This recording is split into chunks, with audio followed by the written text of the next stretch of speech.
अ, जैसे जैसे हम लोग आपसे हमेशा बात करते हैं और आप अपनी परेशानियां बताते हैं, आप लोगों के जो एज के हिसाब से जो आपके अंदर चेंजेस हो रहे हैं और उन चेंजेस के कारण आप बहुत सारी चीजों को फेस करते हैं। कभी आप में आपको टेंशन होती है, आपको पढ़ाई को लेकर तनाव होता है, कभी आपको जो तनाव होता है अपने व्यवहार के कारण होता है, कभी आप गुस्सा होते हैं, कभी आप नाराज रहते हैं, मतलब लाइक बहुत सारे बिहेवियरल इश्यूज आते हैं। तो ये इश्यूज सब लोग फेस करते हैं इस समय में, क्योंकि ये आपका एडोलेसेंस का पीरियड है। तो इस एडोलेसेंस पीरियड में जो ये चेंजेस आ रहे हैं उसके कारण हमारे काफी सारे जगह पे प्रॉब्लम्स बढ़ जाती हैं। और जब हम आपसे बात करते हैं, आप ये सारी चीजें शेयर करते हैं, तो इसलिए आज हमने मैम आंचल कपूर को इनवाइट किया है। तो मैम आपसे, ma'am she is senior school counsellor, इन्होंने अपनी मास्टर्स की है चाइल्ड साइकोलॉजी में।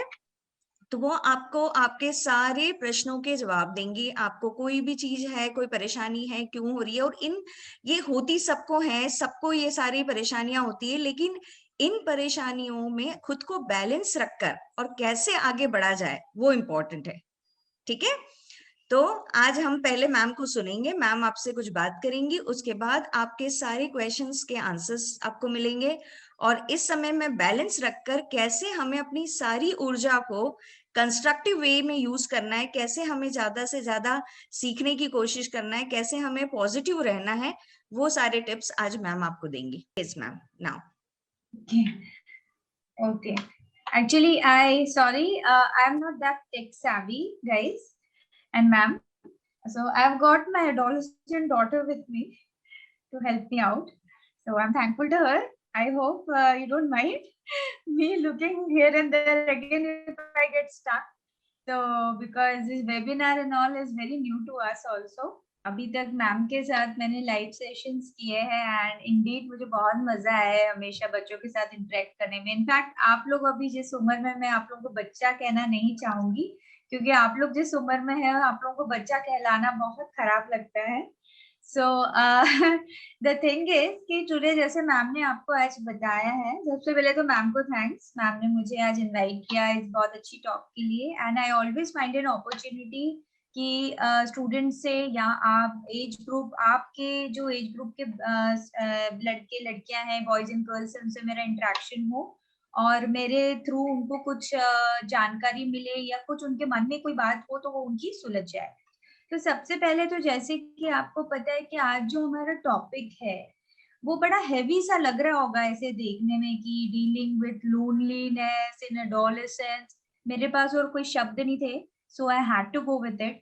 बट डोंट वरी, लोनलीनेस एक बहुत हल्का शब्द लग रहा होगा और एडोलेसेंट एक बहुत भारी शब्द लगता है, लेकिन लोनलीनेस को बहुत हल्के में नहीं लेना है और एडोलेसेंट को थोड़ा सा हल्के में लेना है। ये चीज आपको समझनी पड़ेगी इस सेशन के अंतर्गत।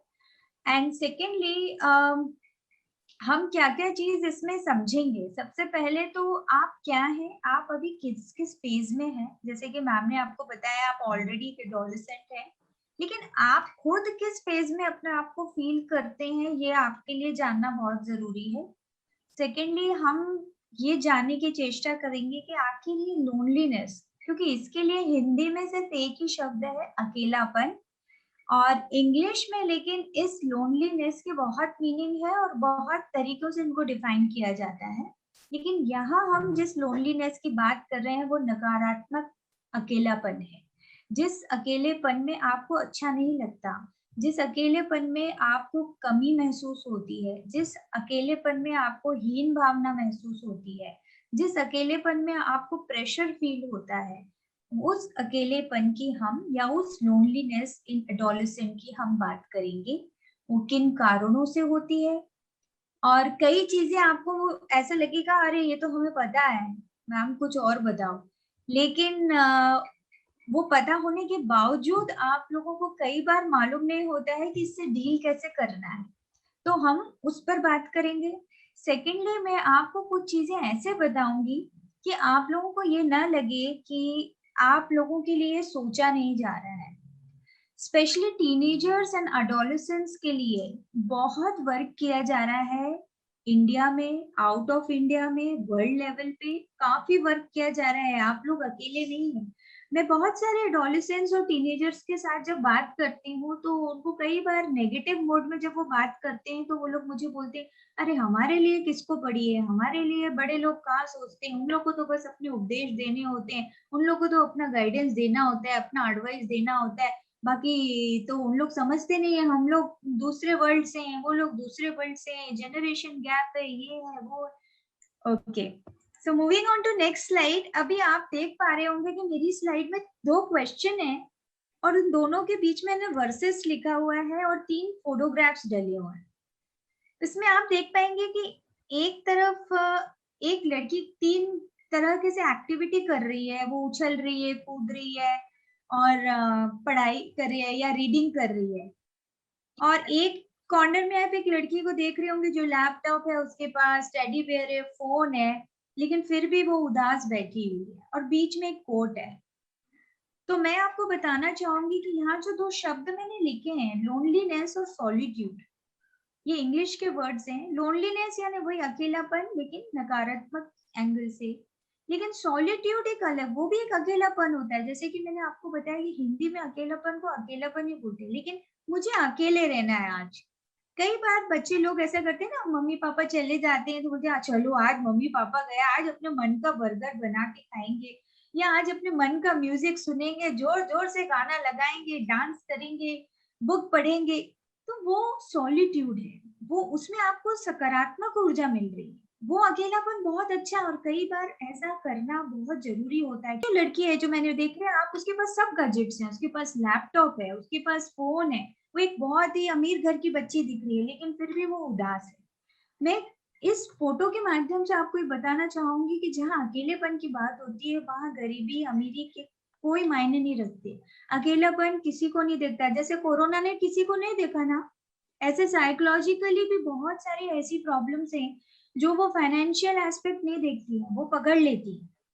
लिखा है कि loneliness is the power of negative self and solitude is the real power of self. मतलब सॉलिट्यूड एक पॉजिटिव एंगल की तरफ जाता है, हमको भेजता है, और लोनलीनेस जो नकारात्मक अकेलापन है वो हमें नेगेटिविटी की तरफ धकेलता है। तो सबसे पहले तो हमें ये समझना है कि हमारे दरवाजे के आगे प्लीज मुझे अकेला रहने दो के 2 मीनिंग हो सकते हैं। या तो आप वाकई में थोड़ी देर अकेले रहना चाहते हैं, अपनी मर्जी का कुछ करना चाहते हैं, और या तो आपके सही में कुछ आपको प्रॉब्लम चल रही है जिस वजह से आपको मदद चाहिए। स्लाइड आप देख रहे हैं, यहाँ पे मैंने टाइप्स ऑफ लोनलीनेस बताया है। अब अकेलापन तो हो गया भैया, अब अकेलापन मतलब क्या, कहाँ से आया ये अकेलापन? तो ये अकेलापन कहीं ना कहीं से तो आया होगा। अब जैसे आप देख रहे हैं कि कार्टून्स में 4-6 तरह के मैंने कार्टून बना के रखे हैं। इसमें एक देखा है कि दो दो लोग हैं, एक में एक है तो एक समूह है, एक में एक बंदा अकेला खड़ा है, बैकड्रॉप में कुछ लोग खड़े हैं। तो यहाँ इंटरपर्सनल का मतलब ये होता है जैसे आप 2 लोग हैं, आपका झगड़ा हो गया, आपका किसी वजह से मिसअंडरस्टैंडिंग हो गई, मन मुटाव हो गया, या आपने किसी को हर्ट कर दिया। तो जब वो एंगल होता है तब एक दूसरे के बिछोह की वजह से या एक दूसरे के एक एंटागोनिज्म की वजह से जो एक खालीपन आता है, उसको उस अकेलेपन को इंटरपर्सनल लोनलीनेस कहते हैं, जो अक्सर आप लोगों की उम्र में दोस्तों के बीच में या ब्रदर सिस्टर्स के बीच में या पेरेंट मदर मदर या आपके साथ या फादर या आपके साथ दिखाई देता है। जब आपके मत नहीं मिलते, आपके विचार नहीं मिलते, तब ऐसी सिचुएशन क्रिएट होती है। जो दूसरा कार्टून आप देख रहे हैं उसमें सोशल है, ये भी एक कॉलेज और स्कूल में अक्सर देखा जाता है कि एक ग्रुप बाजी हो गई, भाई लोगों ने ग्रुप बना लिया, आपको अकेला छोड़ दिया, तो आपको वो मतलब काफी तकलीफ दे रहा है, भाई आप अकेले छूट गए। जो थर्ड कार्टून है वो कल्चरल लोनलीनेस है। कल्चरल लोनलीनेस जैसे भारत, हमारा देश, एक अमेरिका में जैसे वहां पे काले गोरे को लेके काफी बीच में अभी इश्यूज हुए, ब्लैक लोगों को गोली मारी गई, और मतलब इस तरीके से। चौथा कार्टून है वो इंटेलेक्चुअल लोनलीनेस। इंटेलेक्चुअल का मतलब क्या है, बौद्धिक स्तर पर आपका जो जैसे आप स्कूल में हम कहते हैं ना, कई लोग बच्चे आगे की बेंच पे बैठे रहते हैं, सदा हाथ खड़ा कर देते हैं, टीचर लोग उन्हीं को बोलते हैं जवाब देने के लिए, उन्हीं से हमेशा एक्सपेक्ट करते हैं आंसर, और कुछ बच्चों को हमेशा पीछे बैठना अच्छा लगता है। क्यों? क्योंकि उनको ऐसा लगता है कि उन्हें कुछ नहीं आता और आगे के बच्चे को हमेशा अच्छा आता है, उन्हीं को टीचर पूछेगी, इसीलिए वो आगे ही बैठे रहते हैं। उन्हें लगता है कि छोड़ो ये तो जवाब दे ही देंगे, लेकिन कहीं ना कहीं उस होड़ में, उस मतलब उस हीन भावना के अंदर भी आपको एक अकेलापन अंदर से महसूस होता है। चौथा साइकोलॉजिकल, मतलब आप खुद ही मान के बैठ गए कि आप किसी लायक नहीं है, आप नेगेटिव, आप पेसिमिस्टिक, आप मतलब पेसिमिज्म का मतलब होता है आपके विचार अपने ही लिए बहुत क्रिटिसाइज, आप अपने आप को हमेशा कि यार मेरी शक्ल अच्छी नहीं है, मेरी नाक टेढ़ी है, मेरे होंठ मोटे हैं, मेरे बाल अच्छे नहीं है, तो उस वजह से क्या होता है, आप सदा ऐसे अकेले रहते हैं, उदास रहते हैं, और दूसरे लोगों को समझ ही नहीं आता है कि यार इसको प्रॉब्लम क्या है, ये क्यों ऐसा रहता है। वो हमेशा एक क्वेश्चन मार्क में रहते हैं कि क्यों सदा ऐसे रहता है, अकेले रहता है। तो ये साइकोलॉजिकल लोनलीनेस। ये जो छठा लोनलीनेस है वो आप लोगों की उम्र में कम ही होता है, एग्जिस्टेंशियल लोनलीनेस कहते हैं वो, लेकिन वो यूजुअली बड़े लोगों को ज्यादा होता है। लेकिन ये कि अलग टाइप का लोनलीनेस है, ये कई बार बहुत पॉजिटिव भी हो सकता है। जैसे कई लोग साधु संत बन के अच्छे गुरु बन जाते हैं और अकेले रह के अपनी खुद की ज्ञान अर्जित करते हैं और उसको पॉजिटिव तरीके से मोड़ देते हैं उस अकेलेपन। लेकिन कई लोग उस भंवर में घुस के कई प्रॉब्लम में भी फंस जाते हैं, तो उसके दो एंड्स हैं। तो ये लेकिन छठा वाला अभी आपके लिए इतना ज्यादा क्रूशियल नहीं है। अगर आपको अकेलेपन के बारे में कुछ याद रखना ही है कि मैं किस लेवल में आके खड़ा होता हूँ, मुझे ये अकेलापन कहाँ से मिल रहा है, कहाँ से इसकी वाइब्स आ रही है, तो ये 5 जो मैंने आपको बताया लोनलीनेस, ये खास करके आपकी उम्र से रिलेटेड लोनलीनेस है जिसमें बच्चे अक्सर शिकार हो जाते हैं। टॉपिक पे आ रहे हैं कि आप लोगों को ये अकेलापन फील क्यों होता है। तो इसमें मेरे पास एक्चुअली बहुत सारे पॉइंटर्स हैं। आप देख पा रहे होंगे कि मैंने इंग्लिश में बहुत थ्योरेटिकली बहुत कुछ लिखा है, जैसे बुलिंग हो गया, फैमिली प्रॉब्लम्स में कोई सुनता नहीं हमारी बात, फिर डिससैटिस्फैक्शन, आप लोगों को सदा एक स्कूल कॉलेज में कभी भी जिसे कहते हैं ना एक सेटिस्फेक्शन नहीं रहता है कि अरे यार इतने मार्क्स नहीं आए, अरे यार इतने नहीं आए तो क्या होगा। फिर एक ओवरबर्डननेस होती है, ये भी करना है, वो भी करना है, यहाँ पे भी जाना है, वो कोचिंग का भी करना है, इसकी भी पढ़ाई करनी है, उसकी भी तैयारी करनी है। फिर क्योंकि आप लोग जिस उम्र के दौर में हैं, आप लोगों का जो फिजिकल स्ट्रक्चर बहुत तेजी से बदल रहा है, तो ये नेचुरली आपके हार्मोन लेवल में बहुत इजाफा हो रहा है।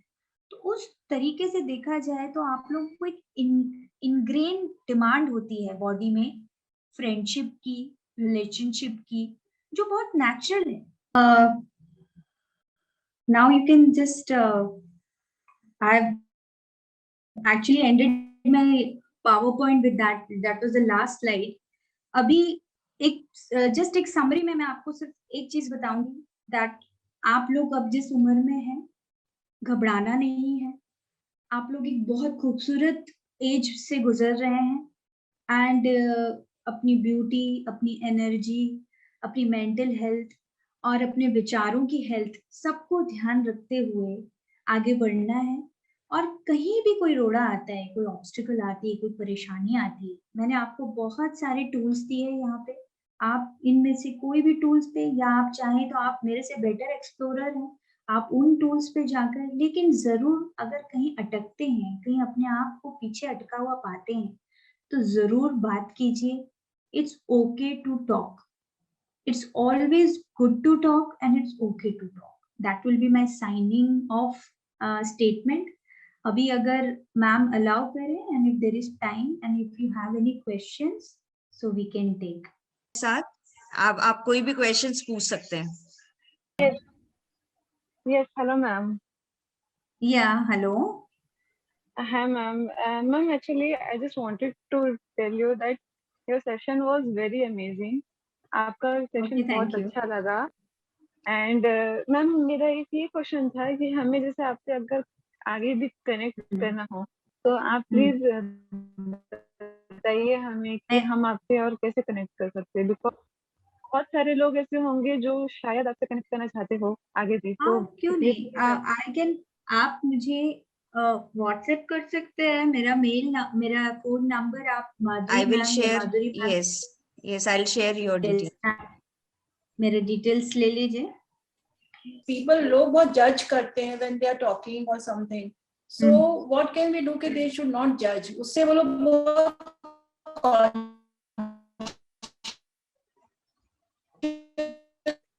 हो जाते हैं।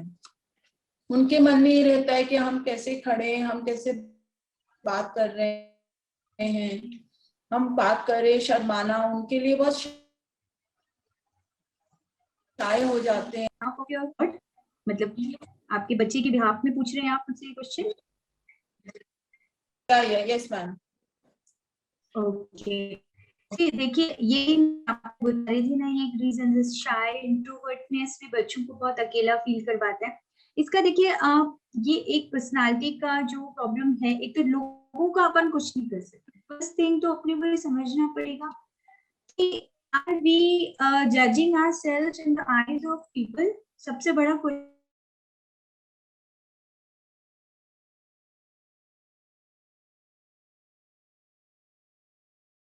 लोग बहुत कुछ बोलते हैं, लोग बहुत तरीके से जज करते हैं, बट अगर आपको अपने अंदर वो कॉन्फिडेंस लाना है तो मैं आपको एक टूल बताती हूँ।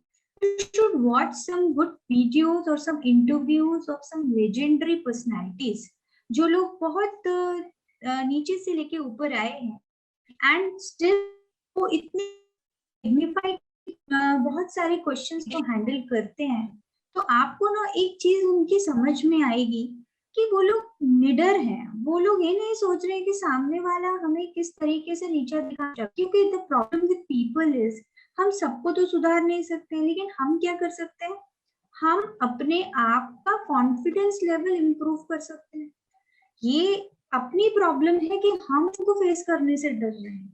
उनको कोई फर्क नहीं पड़ता है, वो दो बात बोल के अपने को लगेगा कि अरे वो तो उससे क्यों बात करूं, वो तो हमेशा ही जज करता रहता है, ये तो जज करती रहती है। The problem is not them, the problem is in you. क्योंकि आपको ऐसा लग रहा है कि सब लोग मुझे ही जज कर रहे हैं, you are the centre of the world, but that is not like that my dear. हम अपने लिए सेंटर ऑफ द वर्ल्ड हो सकते हैं, बट दुनिया के लिए नहीं है।